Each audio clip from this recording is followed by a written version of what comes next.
guys, welcome back to my YouTube channel. Welcome back to another video, and today we are going to do a girl talk.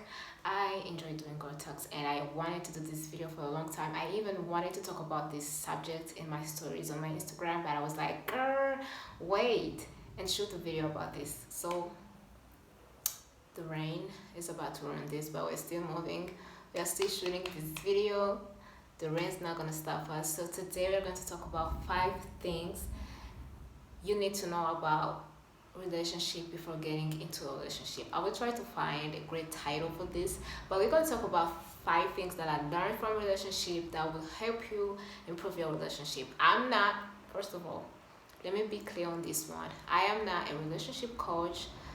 I never had a long-lasting relationship, but I think that we learn and we grow, and you know, your girl loves to share what she learned. So without further ado, let's get into the video. But before we get into the video, girl, make sure you follow me on all my social platforms. Make sure you check out my blog. Make sure you subscribe to my YouTube channel. Make sure you comment down below to tell me what you want to see on my YouTube channel, and make sure you give this video a thumbs up so at the besties can see this video. So without further ado, let's do it. Let's get into the video.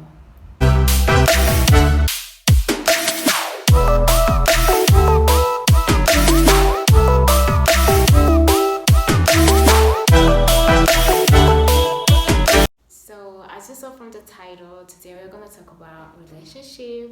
We're going to talk about everything, you know, in between. And as I told you in the intro, I'm not an expert when it comes to relationship. I never had a long-lasting relationship, but I think that the things that I'm going to share with you can help someone who wants to start dating, or someone who's already dating but who's finding it really difficult, to go through the relationship stuff. So this is my first juicy girl talk, and I'm so happy that I'm doing this, and I'm so happy that I'm talking about this, and let's do this. So I wrote them down here because I forget a lot. So the first thing is being single is really important. So I've been single for the longest time. I've been single like since 2016 till 2020, like in the end of the year.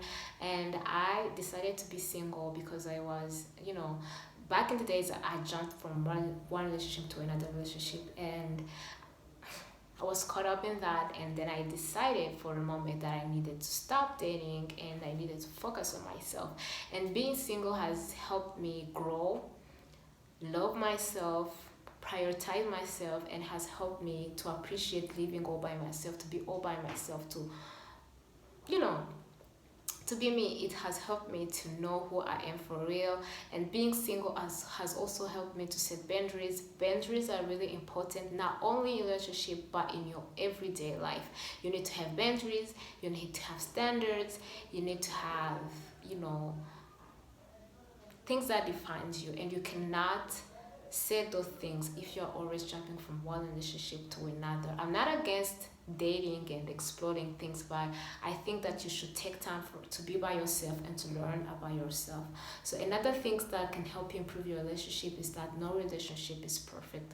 So before I started dating, when I was single, I used to watch all those YouTube videos, how to make a man love you, how to make a relationship last longer, how, all those type of videos. I used to watch them, to write things down. I used to write things down like red flags, toxic men, how to identify a toxic man, all those things. I was like, if I keep learning all those things, when I get into a relationship, they are going to help me to know who really loves me.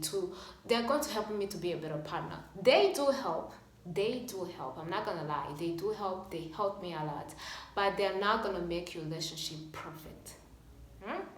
I don't know if this makes sense. So watching all those videos is going to give you like knowledge, but it's not going to make your relationship perfect.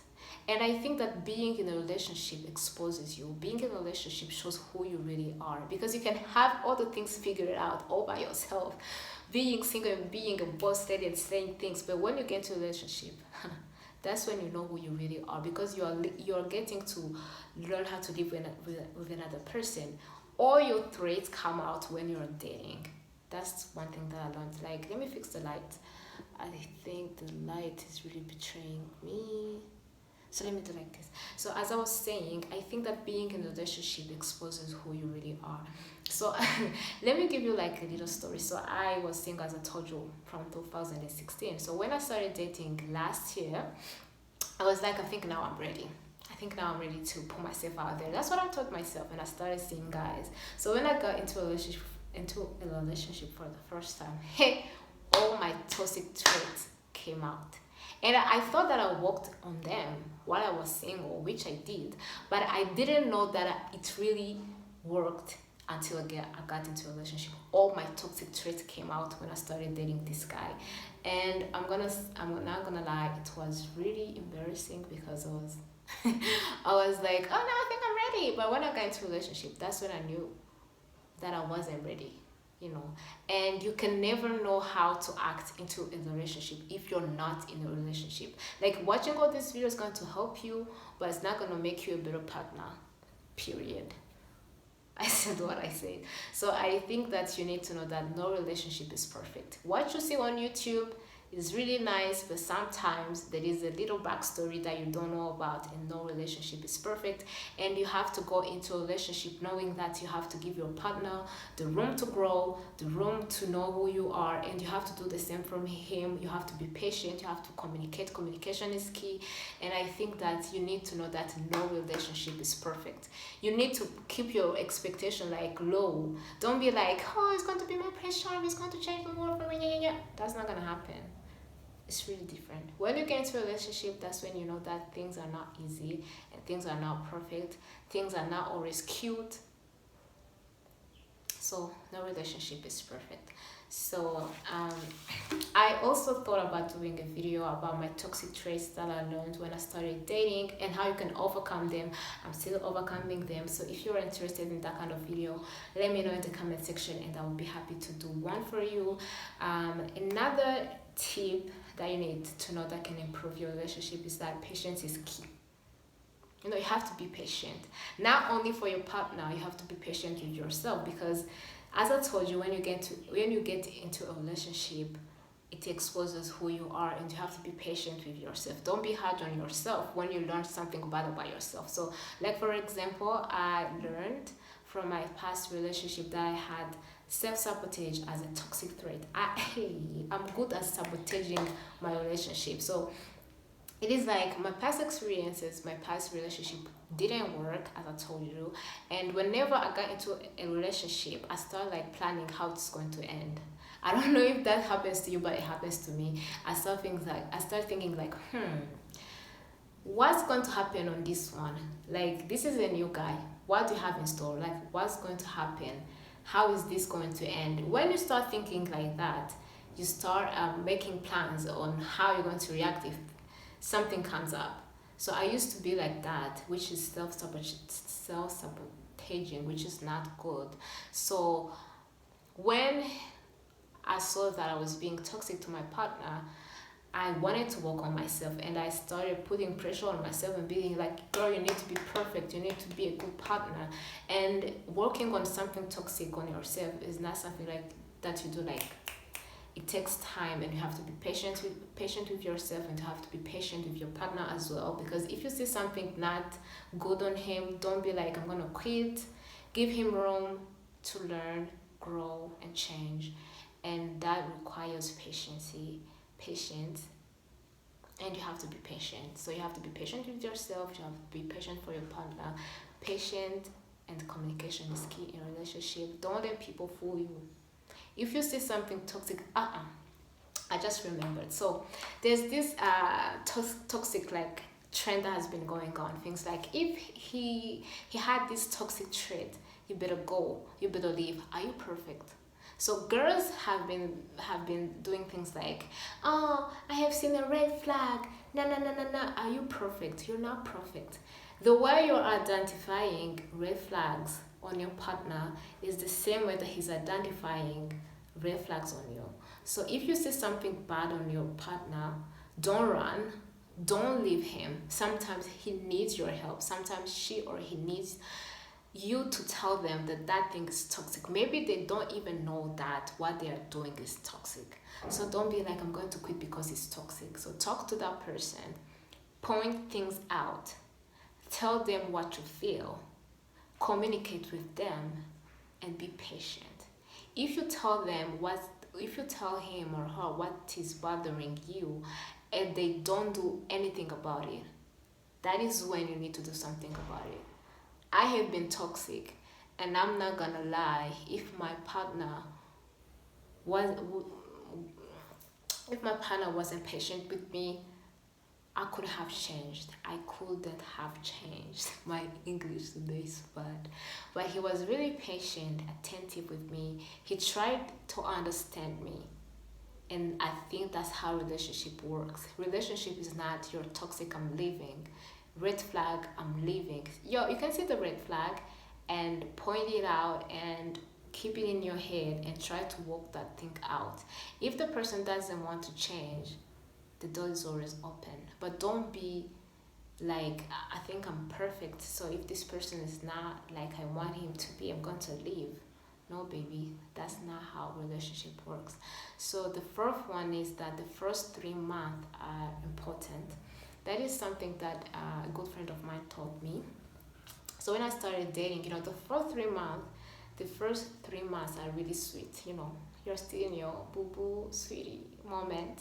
But when they end, that is when you start fighting. There's no couple without fighting. There's no relationship without fighting. And I think that you need to cherish those 3 months before you start getting into a fight, because I think those good moments are the ones that are gonna help you reconcile when you have a fight. I think those good moments are going to be memories that will help you forgive them when they do something wrong. So cherish those 3 months and get to know the person you're dating in those 3 months. Don't start seeing that person, start planning marriage and all that stuff. So just enjoy those 3 good months with them, because after that is when you get to know who the person you're dating is. So I'm sitting on the floor, so excuse me. So last point is love them as if you're going to lose them. This should have been my first point. Like, if you love that person as a routine, your relationship is not gonna last. If you make your love life a routine, if you're like, I'm gonna wake up, I'm gonna call him, send him a good morning text, I'm gonna talk to him in the afternoon, I'm gonna talk to him in the evening, and that's it. Just because I know that we are now in a relationship, just because I know that now I'm your girlfriend, I'm not gonna put an effort in the relationship. That is going to destroy the relationship. So love your partner as if you're going to lose them in the morning. That thing is going to make you appreciate every little thing your partner does for you, because you know that at any moment he may leave, even though he's not gonna leave. But having like that thought in your head is gonna help you be more appreciative and put effort in everything. So you have seen couples that have been married for 10 years still going on a date. But you can see a couple that has been together, a boyfriend and a girlfriend that has been together for 5 months, and now they don't feel like going out or going on a date. It is part of their routine. That is wrong. You must treat your lover as if it's the first time that you see them, as if it is the first time that you fall for them. This really helped me. I'm not gonna tell you that I never done that. I was dating this guy, and then I was getting comfortable with him, and I started losing the love that I have for him because it had become a routine. So I was like, I think I don't love him anymore. Like, what is happening? And then my friend told me, love him as if you're going to lose him tomorrow. Cherish him as if you're going to lose him tomorrow. So every time when I woke up, I was like, I love him. And he needs to see that I love him because I may lose him tomorrow. And I started doing small things, those small things to show him how much I care. And that is how our relationship got back to cute, sweet things that it used to be. So don't be boring in a relationship. Don't be this boring girlfriend that is always complaining. I always do that. Don't be this boring girlfriend that is always complaining. Put in effort in your relationship. Spoil him as you want to be spoiled. Love him as you want to be loved. Like, do things as if as you want them to be done for you. So I think those are the things that can help you improve your relationship. If you have any other tip, feel free to let me know in the comment section. This was a really hard topic for me because I don't do those type of things. And if you enjoyed this girl talk, let me know in the comment section and give this video a thumbs up so that your friends can see this video, and share this with your friends, and make sure you stay tuned for another video. I was so happy to do this with you guys. So keep having a beautiful day and stay tuned for more videos. Bye.